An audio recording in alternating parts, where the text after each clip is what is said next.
Hey, welcome to Pioneer Counseling. There's Shaheen here. I am going to go over some DAP note basics as a state licensure supervisor. I'm going to go over kind of the key points or key elements that I look for when I go through a DAP note for a supervisee.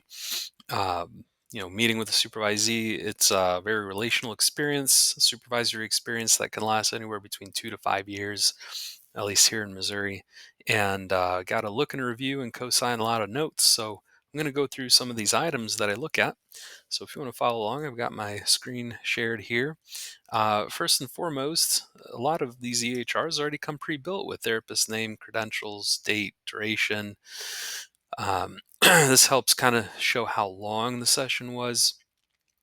We're used to seeing an hour. Sometimes it's longer, sometimes it's shorter. So the duration helps kind of identify the rest of the note, that if the interventions were appropriate or not. The client name, date of birth, all that usually is in there. For some agencies, program name, location, things like that. Um, come pre-built in that EHR is what you'll kind of tend to find.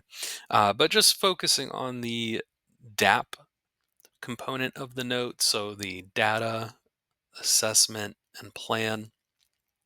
In the data section, what I look for as a supervisor is what do you actually observe as the uh, counselor, as the therapist, the provisionally licensed therapist? What did you observe? What did you see? Any changes in breathing, any sort of clothing changes? Do you smell anything different about the client? What's actually observable, tangible? And we write that in there. What usually happened, like to start the session, what did you notice? If they came in late, came in early, etc. So if I were an auditor, could I see what's happening? Based on what's written in the note, would I be able to understand the presence of what's going on in that room, in that space? I'm also looking for in the note the length of the note. And this one's kind of subjective, but the length of the note, is it 3 sentences long when the duration was actually an hour, over an hour? That wouldn't really make sense. It wouldn't be justifiable for an auditor. Is it paragraphs upon paragraphs upon paragraphs for just a one session, one regular session? That might not seem appropriate either. So I know this is kind of subjective, but does the size of the note, the length of the note actually match the duration of time, give or take? I'm also looking for your interventions. So I'm looking to see what evidence-based practice that you used in the session. You can include worksheets. You can include a practice, breathing work, anything that you actually did. And you get, additional points too if you reference or write down the modality, the framework. Did you use CBT, DBT? It'd be great for those to be in the note, but also the intervention is very helpful. Um, we want to see, or I'm looking for, uh, what you pulled out of your tool bag. So, what you pulled out of your tool bag based on not just the goal that's marked. So on all these notes, right, there would be in a treatment plan a goal, intervention. Um, it could even, in some EHRs, they have a need, an overall need that's found through the assessment. So not only am I looking for, does the intervention actually match what you chose to be working on that day, uh, as far as the goal? Do those match? Not only that, but if the client came in and they've expressed a symptom or they've expressed a need, does your intervention match that immediate need as well? So, do your interventions match the client's expressed needs and symptoms? Do your interventions match the treatment plan goal or the interventions? It might not. You may have a client that's bringing up brand new things that haven't made their way into the treatment plan yet. So that could be documented. That could be written out. Is there a statement about any sort of medical necessity for this care? So we're looking for any statement that really justifies and shows why are they here? Why do they continue to come to counseling? Are they still struggling with anxiety? Are they presenting a new problem, a new presenting concern, any sort of risk? So, what is the medical necessity for them being there in general? Did you capture how the client responded to your intervention? So, that's another thing I look for as a supervisor. You may have done a phenomenal job executing the intervention and provided that service and that provision, but did it land? Did it stick? Did the client say that this was helpful for them? So, if symptoms are presented by a client like anxiety or depression, did we then score that symptomology?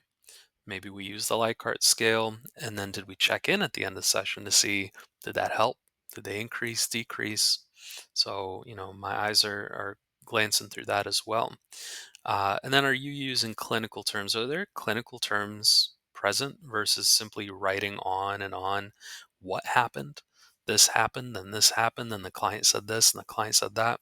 If I get through a whole note and it's just client, client, client, and no actual therapist presented, therapist provided, therapist implemented, therapist practiced, therapist introduced, therapist reviewed or processed or reflected, if I don't see what the therapist provided, that doesn't make for a quality note. Are you being precise and concise, but also providing specificity only when needed? You may need to include a specific comment for your own sake as the therapist. Next week, looking back at that note, you might need that component to keep going. But that specificity, it's really not to be used often or deeply to where it could be, if it's audited or requested by the court, that it would cause any problems for the client. So clinical terms, being precise and concise, but also if needed to needing to throw something in there specific to keep the progress going, to include that. So as I'm looking through this data, I'm looking to see, do I see the observable stuff? Do I see the interventions? Do I see the client response? Do I see the symptomology? The assessment section. So now what do we do with the data? Well, what do the observations, the symptoms, the client narrative actually point to? What are we working with? As an example, we might have written just above that the client was tearful. But in the assessment section, we're explaining the tearfulness from a clinical lens. So the tearfulness could have been joy, sadness, grief, anger. We're now providing that clinical, not just intuition, but clinical sticking points, the clinical assessment of what is this, the definition. We are also indicating if there's any risk that's identified, any progress or barriers to the progress. This is helpful from our for our treatment plan. So in our treatment plans, our goal is usually supposed to have a trajectory. Um, are we introducing something, removing something, or maintaining something? So, decreasing something, increase something, or maintaining something. At least that's how I look at it. So, what's the trajectory of what we're seeing here? So, any progress, any barriers to progress, any changes to client diagnosis, any new diagnoses to consider, any new symptoms. Is the client medication compliant? Are there any safety concerns? I'm including all these things or elements of these things in my assessment. And then lastly, the plan. And we want to be specific. What happens next? What happens between these sessions? What happens at the next session? What's expected from you, the counselor, and your client? Is a safety plan needed? A prevention plan needed? Any coping skills to practice? Homework, sheets, anything? So looking at these, what's going to happen as a supervisor like myself is going to be candid with you, and they're going to point out trends. They're going to point out what needs improvement. They're also going to look at areas of progress and strength and really give you kudos for those. One note too, with the age of AI documentation, it's really pertinent to practice first the above that I mentioned on your own, and then slowly introduce AI integration. So always double check your work. If it looks too templated or copy pasted, that's it's not going to be person centered. It's not going to be ethical, nor will insurances really like that.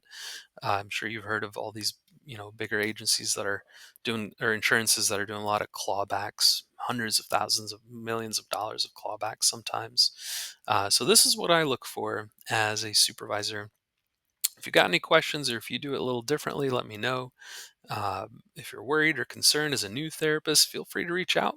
Pioneer Counseling, STL at gmail.com, or send me a chat on any social media, and I'll see you later. Thank you so much. Have a good rest of your day.